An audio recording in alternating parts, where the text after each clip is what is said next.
누가복음 20장 27절에서 40절까지 한 절씩 교독하여 읽겠습니다.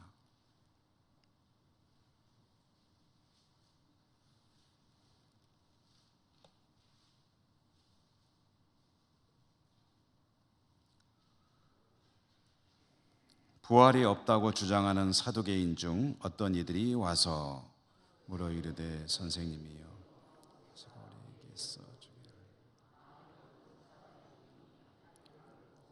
자식이 없이 죽으면 그 동생이 그 아내를 세울지니라 하였나이다. 그런데 7형제가 있었는데 마지가 아내를 취하였다가 자식이 없이 죽고 7이 다 그와 같이 자식이 없이 죽고 7이 다 그를 아내로 취하였으니 부활 때에 그 중에 누구의 아내가 되리이까?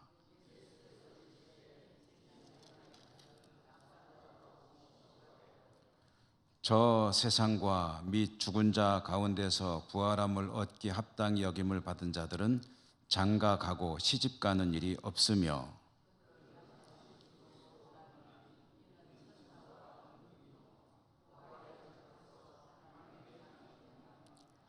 죽은 자가 살아난다는 것은 모세도 가시나무 떨기에 관한 글에서 주를 아브라함의 하나님이요 이삭의 하나님이요 야곱의 하나님이시라 칭하였나니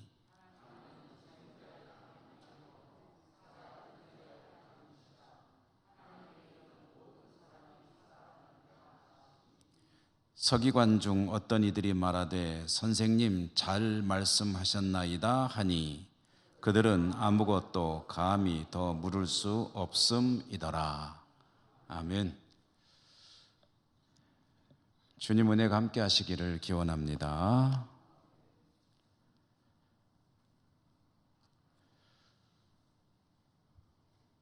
오늘 신약성경 읽기 복음서를 누가복음을 중심으로 읽기 시작해서 오늘은 79번째로 본문의 말씀을 읽었습니다.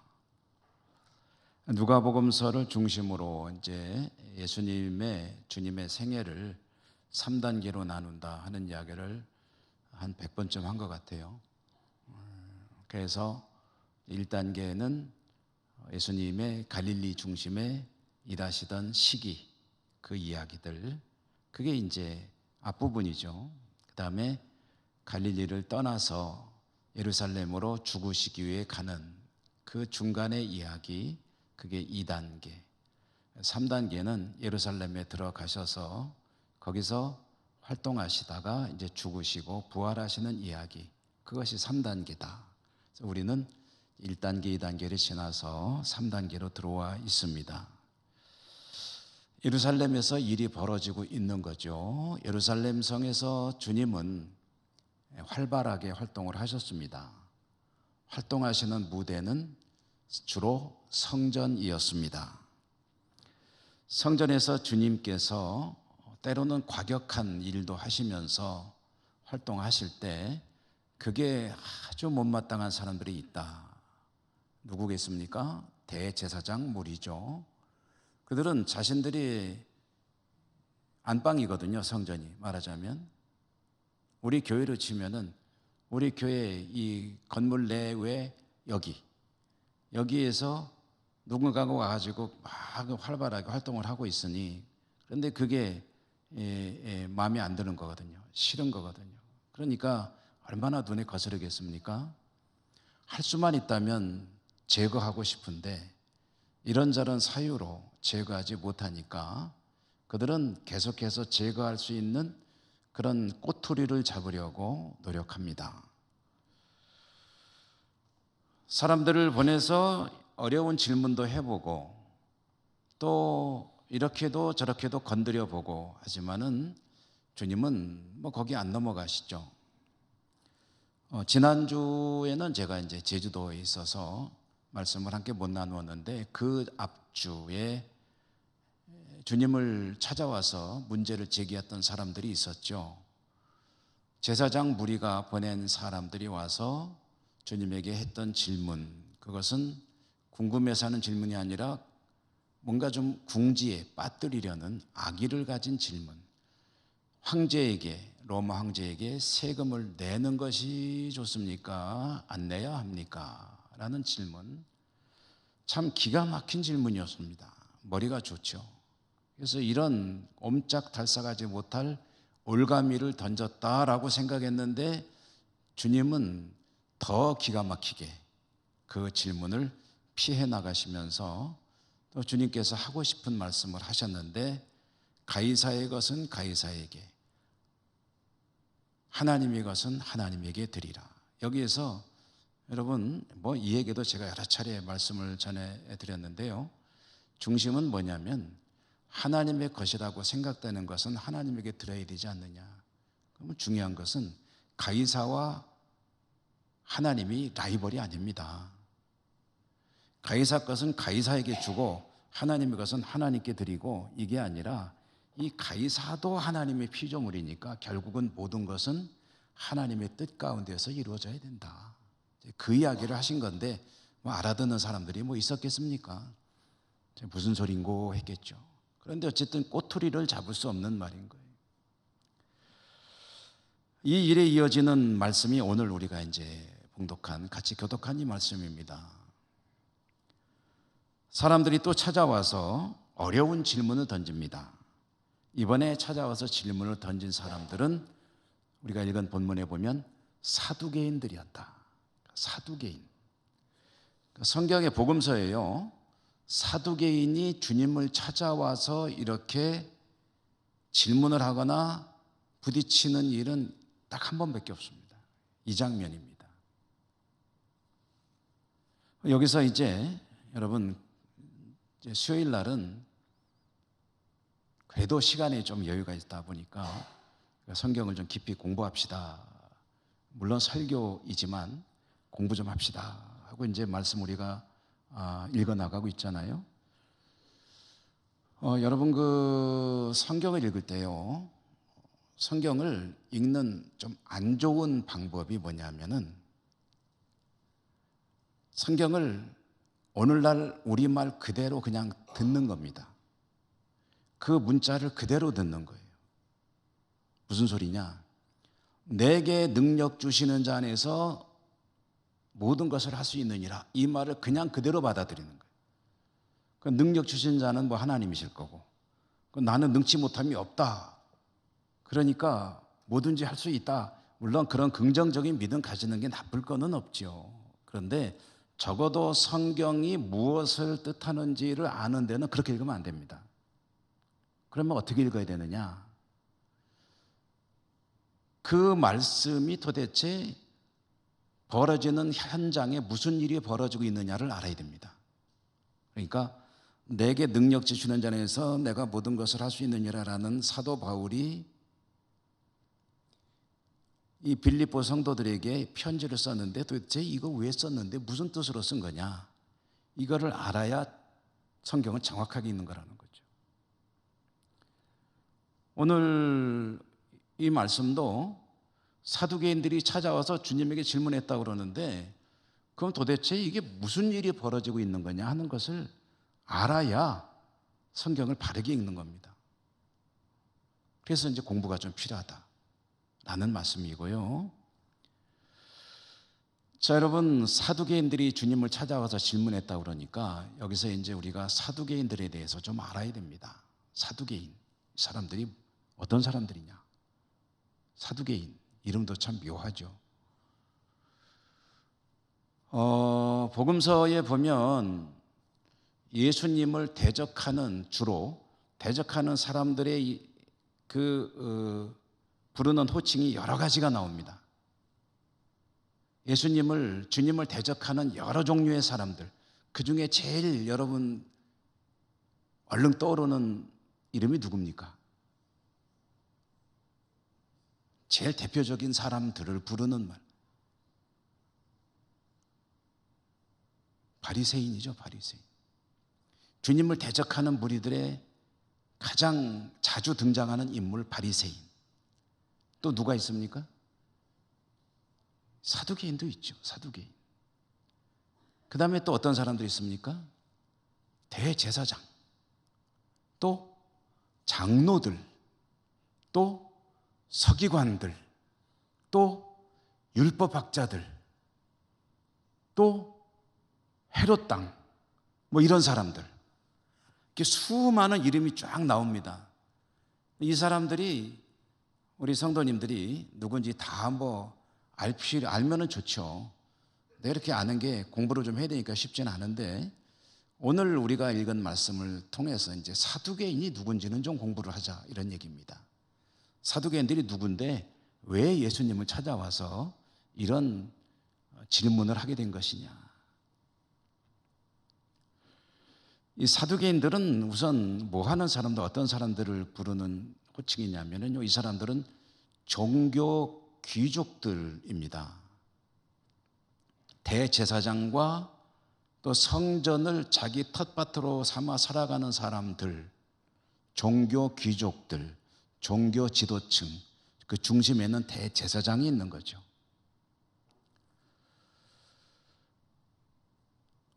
주로 제사장들의 후손 핏줄들이고, 제사장이 대를 이어서 제사장을 하기 때문에 그렇게 해서 형성된 일종의 집단, 대제사장 무리와 그 주변에 있는 성전을 터전 삼아 살아가는 사람들, 이 사람들을 부르는 호칭이 사두개인입니다. 사두개인.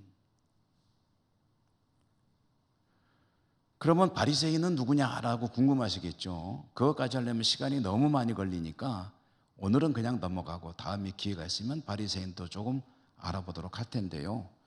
여러분, 그 유대교라고 하는 이 유대인들의 종교, 이 유대인들의 유대교라고 하는 이 종교 내에는요, 크게 두 가지 종류의 파가 있습니다. 파. 하나가 사두개파, 하나가 바리새파. 어디 가나 여러분 당파라는 게 있습니다. 당파가 없는 나라 없습니다. 그래서 우리나라가 무슨 당파가 심해가지고 망했다니, 이런 것들은 일본 학자들이 주장하는, 이걸 소위 말하는 식민사관이라는 겁니다. 우리나라는 왜 안 되는 나라냐, 그걸 자꾸 만들어내는 거예요. 그 중에 하나가 당파가 심해서 나라가 망했다는. 그런데 당파 안 하는 나라가 어디 있습니까? 정치하는 사람들은 다 정당을 만들어가지고 정권을 잡기 위해서 파벌을 이루는 것은 당연한 일입니다. 그렇게 따지면 일본은 더 했죠. 그 유대인들의 당파가 뭐냐면, 유대교라는 종교를 가진 민족이 유대인 아닙니까? 여기에 크게 두 당파가 있다는 거예요. 근데 그 두 개파가 뭐냐면, 하나는 바리새파고 하나는 사두개파라는 거예요. 이 바리새파와 사두개파는요, 여호와 하나님을 믿는다는 면에서 같습니다. 그러니까 유대교입니다. 민족적으로 유대인들이고. 그런데 차이가 있습니다. 바리새파와 사두개파는 다릅니다. 같은 유대교인데 들어가 보면 달라요. 뭐가 다르냐? 여러 가지가 다른데 그 중에 가장 근본적으로 뭐냐면은, 다른 게 뭐냐면 그들의 성경이 다릅니다. 놀라지도 않으시네. 성경이 다르다는데. 유대교인데 성경이 다르다고요. 예를 들어 볼까요? 여러분, 기독교 하면은요, 기독교에는 수많은 종파가 다 포함이 됩니다. 가톨릭이 기독교입니까? 아닙니까? 아리송합니까? 가톨릭이 기독교입니까? 아닙니까? 기독교입니다. 기독교라는 이름은 예수 그리스도를 구주라고 믿는 모든 종파를 다 아우르는 이름입니다. 그럼 우리가 속한 이 장로교는 뭔가요? 기독교인가요? 아닌가요?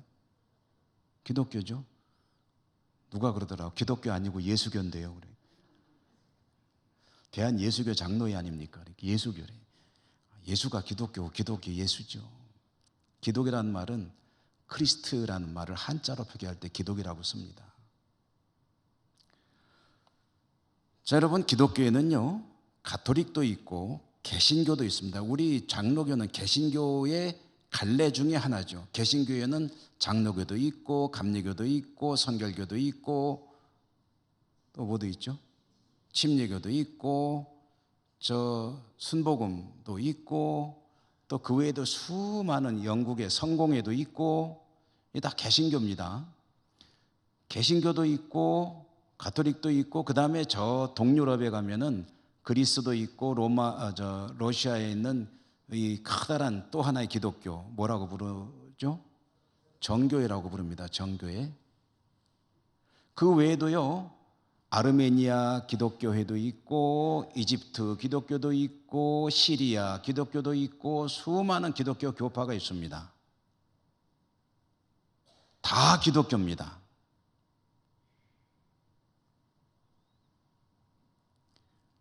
그런데 뭐 다 얘기할 필요는 없고요.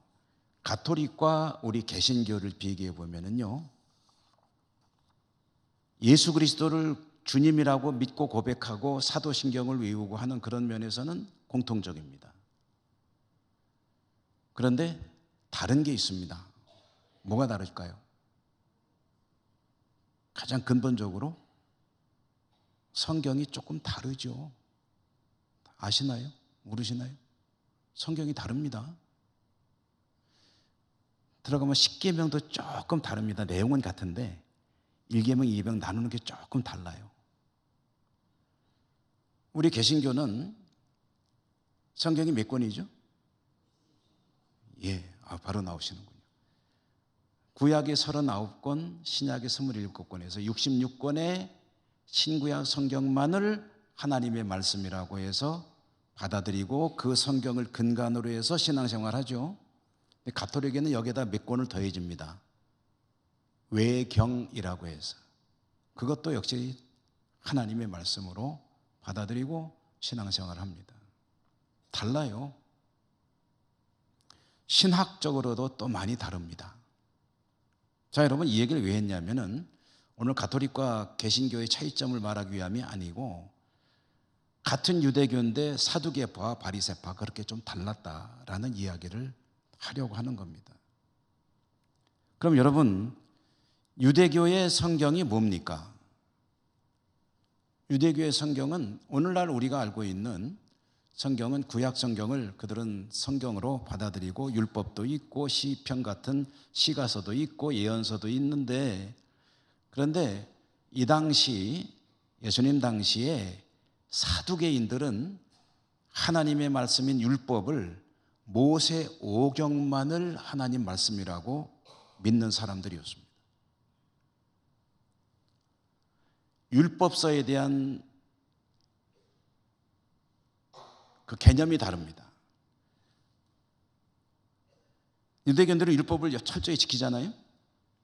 그런데 그 율법서를 모세가 준 모세오경, 창세기, 출애굽기, 레위기, 민수기, 신명기 이 5권만이 율법이라고 사두개인들은 믿습니다. 그러면 바리새인들은 그렇게 안 믿느냐? 그렇습니다. 바리새인들은 다릅니다. 바리새인들은 창세기, 출애굽기, 레위기, 민수기, 신명기 이 모세 오경이라는 율법서가 있는데 또 다른 율법서가 있다고 믿습니다. 그 또 다른 율법서가 뭐냐 하면은 하나님이 율법을 모세에게 주실 때 모세를 불러서 율법서를 주셔서 기록하게 하셨는데 그때 기록하게 하신 것이 모세 오경 5권의 성경이고 요거는 기록하지 말고 외웠다가 입에서 입으로 전해주라고 한 율법이 또 있다는 거예요. 소위 말하는 구전율법입니다. 입에서 입으로 전해지는 율법. 이해되십니까? 오늘 이 얘기를 하려고 지금 제가 쉽지 않은 얘기를 최대한 쉽게 말씀드리고 있는데 다시 한번 말씀드리면 하나님께서 율법을 모세에게 주실 때 모세라 하여금 받아 적게 하신 율법이 있고, 요거는 적지 말고 외워뒀다가 대대로 그냥 구전으로 전해줘라라고 한 율법 두 가지가 있었다는 거예요. 하나는 기록된 율법이고 하나는 기록되지 않은 율법입니다. 소위 법률 용어로 성문법, 불문법. 요 불문법을 부르는 성경의 명칭이 뭐냐면 장로의 유전입니다. 장로의 유전. 여러분 성경을 복음서를 읽다 보면은요, 당신 제자들은 왜 장로들의 유전을 안 지키는 겁니까? 라고 말하는 장면이 있잖아요. 그 장로 유전이 바로 모세에게 하나님이 주신 기록되지 않은 또 다른 율법이라는 겁니다. 그러니까 사두개인은 기록되지 않은 것은 아니다라고 믿는 사람들이고, 바리새인들은 기록된 것도 당연히 하나님 말씀이지만 기록되지 않은 입에서 입으로 전하라고 명하신 율법이 또 있다. 그게 장로들의 유전이다.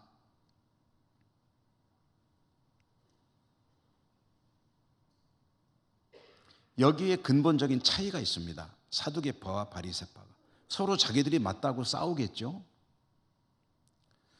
그런데 이로 인해서 파생되는 신앙의 중요한 차이점이 있습니다.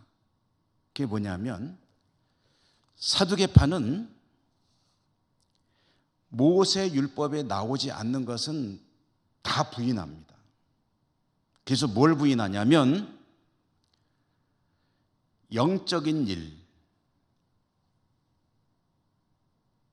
귀신이라든가 영생이라든가 부활이라든가 이런 것들은 없다고 합니다. 사두개인들은 그런 것들을 믿지 않습니다. 그러면 사두개인들이 생각하는 하나님의 축복은 뭡니까? 당연히 뭐로 가겠습니까? 지금 잘 먹고 잘 사는 게 하나님의 축복이라는 그런 믿음이에요. 그러니 그들은 어떻게든 지금 현세의 축복을 누리는 것만이 하나님의 은혜라고 믿고 그렇게 살아가다 보니 자기들이 잘 먹고 잘 살고 있으면 하나님의 축복을 받고 있다고 믿는 사람들인 거예요. 신앙이 그렇게 되어 있습니다. 신학이 그러니까 신앙이 그렇게 가는 거예요. 반면에 바리새파는 영생이 있고 부활이 있고 구원이 있고 귀신도 있고 영적인 모든 것들을 고스란히 그대로 다 인정을 합니다. 그러니 이 문제를 놓고 티격태격 늘 싸우는 거예요. 사두개파와 바리새파는 이렇게 우리식으로 표현하면 서로 같이 앉아서 밥도 안 먹어요. 원수처럼 지내는 거죠. 같은 유대교인데.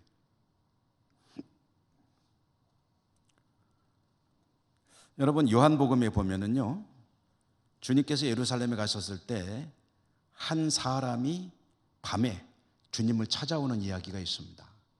그 사람은 지체가 높은 공회원이었습니다. 누구였습니까? 니고데모였죠. 니고데모가 주님을 왜 찾아왔죠? 영생에 대해서 궁금증이 있는 거예요. 찾아왔어요.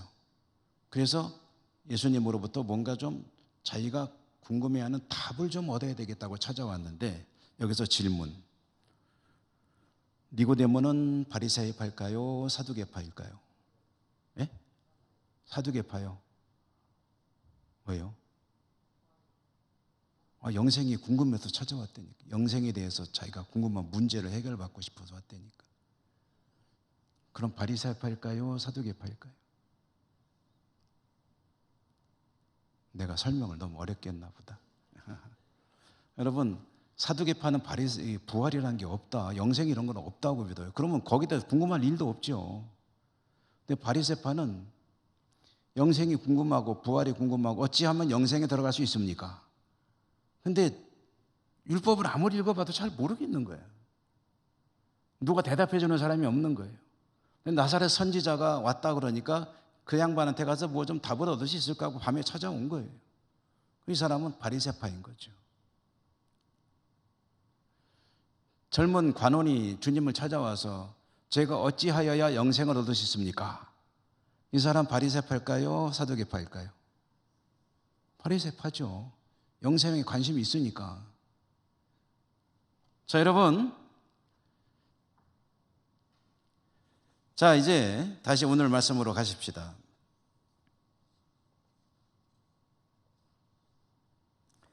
사두개인들이 주님을 찾아왔습니다. 질문을 던졌습니다. 질문의 내용은 이런 겁니다. 모세 율법에 의하면 형이 있는데, 형이 장가를 갔는데, 장가를 가서 아직 아들이 없는데 그만 죽었다. 그러면 이 형의 후사를 잇기 위해서 상속도 해야 되고 대도 이어야 되고, 우리식으로 말하면 그러면 아들이 있어야 되는데 아들이 없이 죽었으니 그럼 형의 후대를 잇기 위해서 어떻게 해야 되느냐? 내 율법으로 동생이 형수에게 장가를 가가지고 형의 대를 잇게 해줘라 라고 되어 있다는 거죠. 자, 모세에 의하면 그러라고 되어 있습니다, 선생님. 그런데 7 형제가 있었는데 첫째가 장가 갔다가 그때 그만 아들이 없이 죽었거든요. 그래서 동생이 의무를 충실히 이행하기 위해서 형수와 부부가 되어서 이제 아들을 낳아주려고 했는데 그만 둘째도 아들을 낳는데 실패하고 죽었거든요. 그래서 다시 셋째가, 넷째가, 다섯째가, 여섯째가, 7째까지. 여러분, 만약에 옛날에 우리나라에 이런 일이 있었다고 한다면 시어머니가 며느리를 뭐라고 불렀을까요?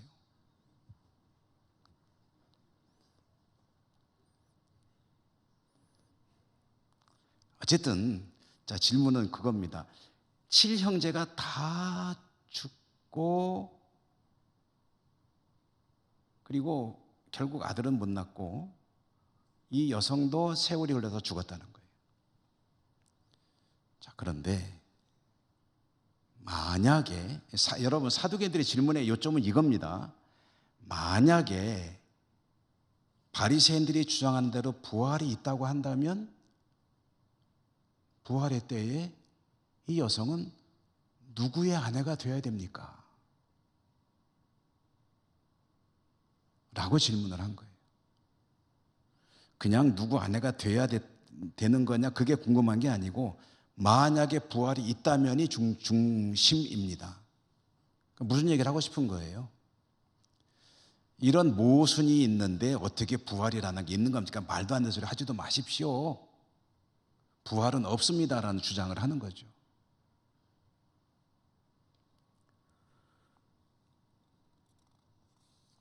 그런데 이제 그 당시에 유대인들의 일반적인 보편적인 생각은 뭐냐면은 영적인 것에 대해서는 사두개인들이 소수입니다.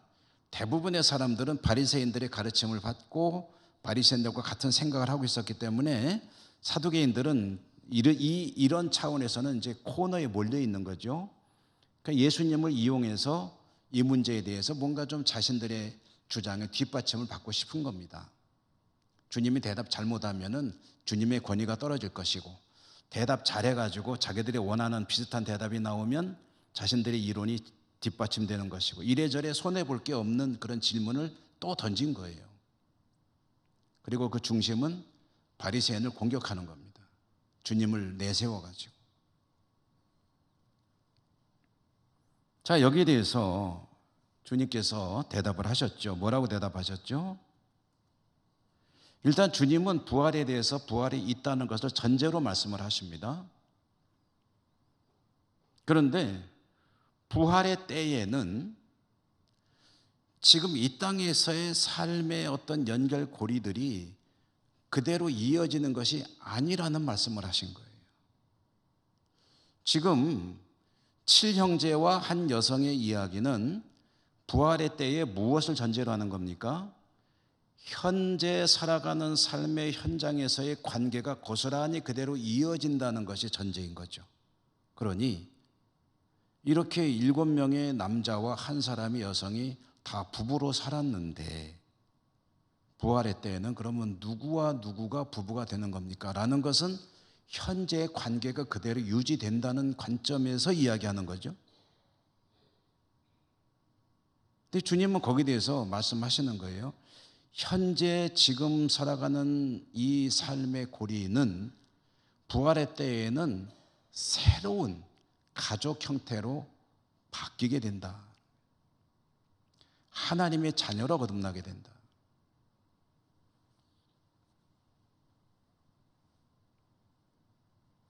현재와는 관계가 없는 다른 새로운 하나님의 가족으로서 부활하게 되니 이런 것들은 문제가 될 이유가 없다라고 딱 단언을 하셨죠. 그리고 이 이야기는 주님께서 부활의 때 있을 중요한 이야기 하나를 들려주신 것이고 사도 바울도 이와 똑같은 이야기를 여러 곳에서 밝힌 바가 있습니다.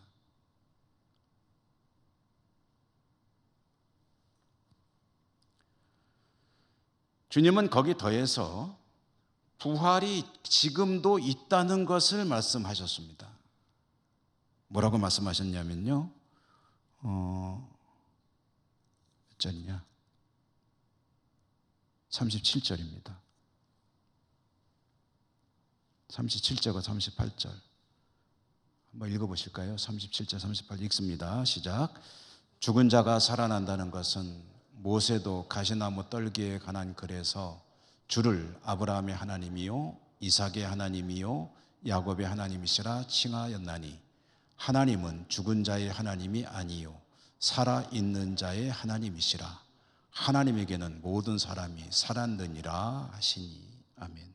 자, 여러분, 이게 무슨 뜻인가요? 좀 뜻이 쉽진 않죠. 이런 얘기입니다. 아브라함과 이삭과 야곱은 유대인들의 조상이잖아요. 그들은 다 지금 죽었습니다. 죽었는데 하나님 앞에서는 살아있다는 거예요. 하나님에게는 모든 사람이 살아있다는 거예요.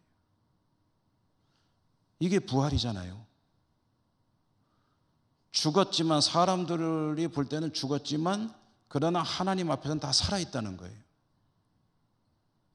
그래서 하나님은 죽은 자의 하나님이 아니라 산 자의 하나님이시다.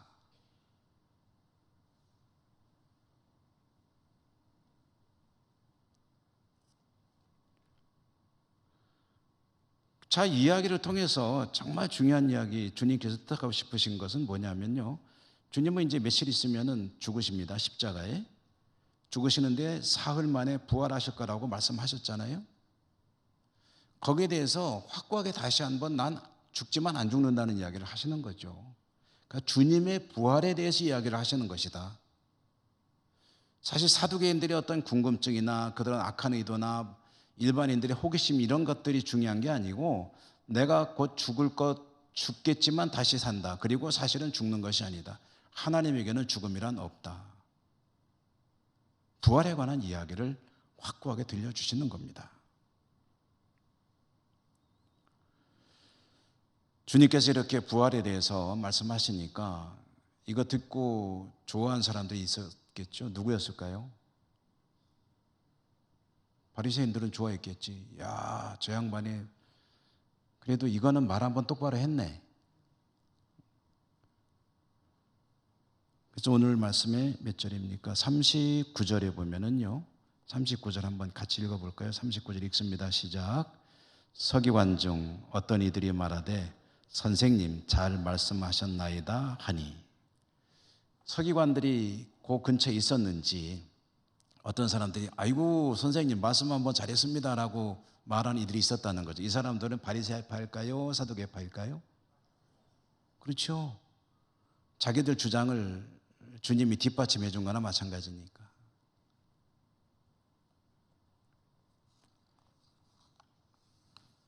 주님이 뭐 바리새파와 사두개파 둘 중에 누가 옳으니 그르니를 갖다가 판단해 주려고 이야기한 거 아니죠. 주님은 자신의 부활에 대해서 다시 한번 거기 있는 모든 이들에게 밝히신 것이고 문제는 이제 그런데 아무도 못 알아들었다는 게 문제죠.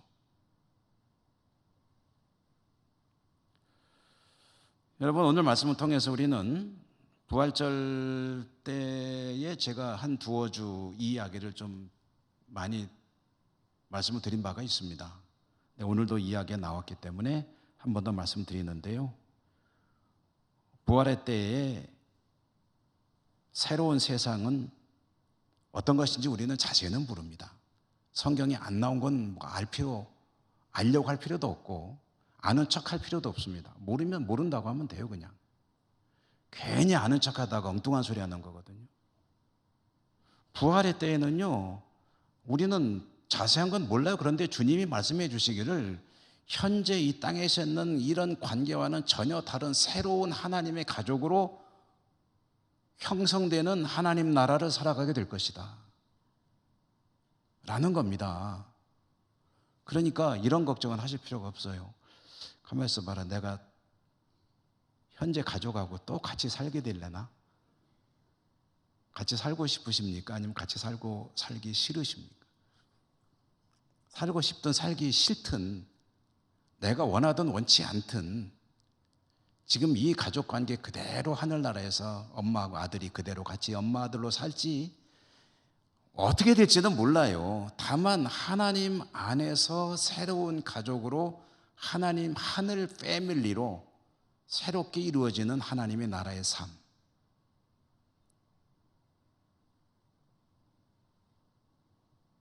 그것이 주어질 것이다.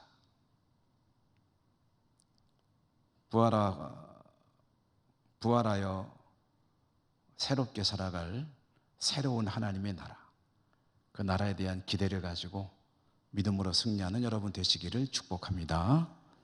은혜로우신 하나님 감사합니다. 오늘도 부활 이야기를 저희들이 함께 나누었습니다. 주님께서 들려주신 하나님 나라 부활의 때 있을 이야기들, 저희들이 또한 새로운 소망을 가져봅니다. 믿음으로 기대를 가지고 하나님 나라 바라보며 더 정진하는 믿음의 삶을 살아갈 수 있도록 축복하여 주시옵소서. 예수님 이름으로 감사하고 기도드립니다. 아멘. 찬송